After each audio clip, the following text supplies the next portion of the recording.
मां भी अहम ख़बर शेयर कर रहे हैं। मुबारकपुर भरसा मूसा इलाहाबाद शाह के 3 हंधनि तां घर लगी विया।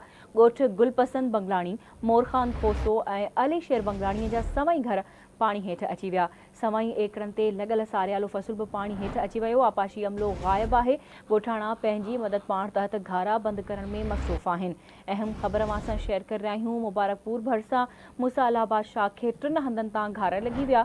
ॻोठ गुलपसंद बंगलाणी, मोरखान खोसो ऐं अली शेर बंगलाणी जा सवई घर पाणी हेठि अची विया। सवई एकड़नि ते लॻल सारियालो फसल बि पाणी हेठि अची वियो। आपाशी अमलो ग़ाइबु आहे। ॻोठाणा पंहिंजी मदद पाण तहत घारा बंदि करण में मसरूफ़ आहिनि।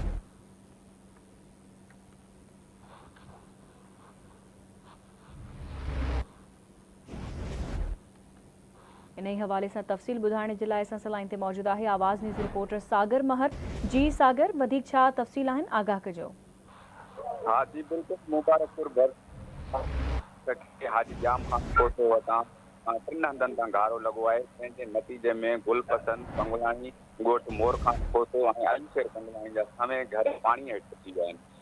हज़ारे एकड़ ते सारियालो फसल पाणी हेठि अची वियो आहे। आकाश हिन महिल ताईं कोन पहुतो आहे। ॻोठाणा जॾहिं त पंहिंजी मदद पाण तहत घारो बंदि करण में मसरूफ़ आहिनि।